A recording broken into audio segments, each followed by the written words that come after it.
and make it safer for people. The Honourable Gentleman. Yeah. The Honourable Gentleman is making a very informed statement, but would you agree with me that it's cannabis sativa and cannabis indica are totally different drugs to the skunk that we're talking about? And the experience we have in the Western United States is that you can have a perfectly civilized purchasing system for cannabis sativa and cannabis indica. And may I possibly appeal to the more avaricious elements upon the government benches to say it is a vast revenue stream of taxation which surely should delight even their dark hearts. I absolutely agree with my honourable friend. He knows it. I suspect very many people in this House know it.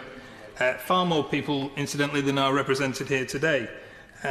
Plenty, I think, of people on the government side know it. Maybe even the Home Secretary knows it. But because of the toxic climate of the debate around drug policy, we're not able to say so. If we legalised and regulated cannabis, we would take it out of the hands of the dealers. We would reduce the opportunity for dealers to tempt users into experimenting with more dangerous drugs. We would regulate the products, as my honourable friend says, so users know with confidence what they're getting, so people who are worried about very high levels of THC don't have to take whatever they can get on the street. And as a bonus, we would raise many, many millions for the Exchequer to spend, if that's what we desire, on drug education or the NHS. Around the world, countries are recognising that cannabis prohibition is failing and many countries are regulating. Uruguay was the first. 8 states now in the US, representing 20% of the population, have legalised and regulated, and next year Canada should become the first G7 country to do it. It's time we did the same. My personal belief is this is going to happen. It's inevitable that it's going to happen in this country. We just need to grasp the nettle to do it.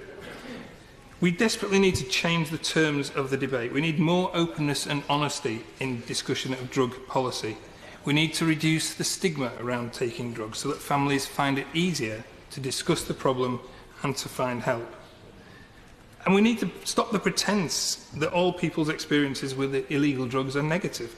In my previous life, I worked as a DJ and an event manager in the music industry. So I spent a lot of time working and socialising in nightclubs, and I've spent a lot of time around people who use recreational drugs. Many thousands, probably hundreds of thousands of ecstasy pills are taken every week in the UK, and we can't pretend in our public discourse that people who are taking drugs do it because it's a terrible, miserable experience. Because people won't believe us.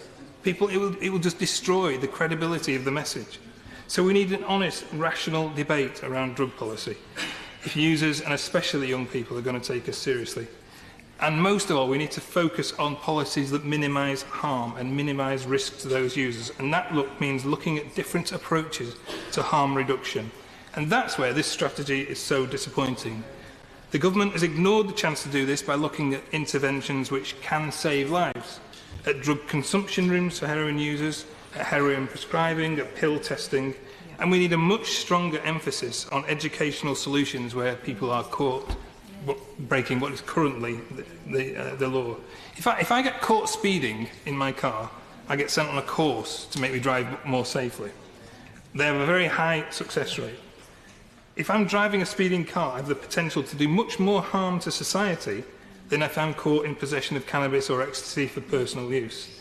And yet the latter is a criminal offence with a potential for a damaging criminal record, and the former is a civil offence. There's no reason, in my view, not to treat drug possession for personal use in the same way. I just want to say a brief word about medicinal cannabis. Although it's not really covered in this strategy, it's something that, as part of the All-Party Group for Drug Reform, we looked at last year. There is overwhelming evidence that cannabis is a useful treatment for a whole range of conditions. In some cases, people find relief in cannabis having exhausted other failed treatments. Some people may have seen an article in the Daily Mail recently that asked whether a woman should be criminalised for medicating with cannabis. Madam Deputy Speaker, when even the Daily Mail accept that there's an argument for change, it surely illustrates how far this House is behind public opinion on this issue. We need to follow the many countries, including half the states in the USA, and legalise medicinal cannabis for medicinal use. And I want to finally just mention resourcing briefly. As my honourable friend, the Shadow Home Secretary, said earlier, Passing responsibility to local authorities for drug treatment was a good idea in practice, but there's a massive problem of addiction services facing cuts when local authorities commission them because of the massive cuts to local authority budgets. It is a huge issue. Madam Deputy Speaker, some drugs are dangerous. We do need to get drugs under control. But I don't want those words to be misinterpreted. I don't mean that we need to ban the use of drugs. We need the production, retail and use of some drugs to be controlled so people can use drugs safely if they choose to do so. Prohibition isn't working in the UK or around the world. We need a new approach. We need to treat addiction as a health issue. We need to stop criminalising people unnecessarily. We need to start considering proper evidence-based strategies. We certainly need to move towards legalising cannabis. I believe it's only a matter of time. And we need to look seriously at decriminalisation of other drugs. Madam Deputy Speaker, the reason I've stood to speak today is not because I think I'm going to get a massive change in the government's drug policy. I don't expect any quick progress on drug policy, to be honest, but I just think we need to start reframing the debate. There are a limited number of us who are prepared to stand up and speak about this issue at the moment. I hope that gradually, the numbers will increase, because we really need a serious debate on this issue, not more of the same approach which has failed. To make his maiden speech, Jack Brereton. Thank you, Madam Deputy Speaker. I've been very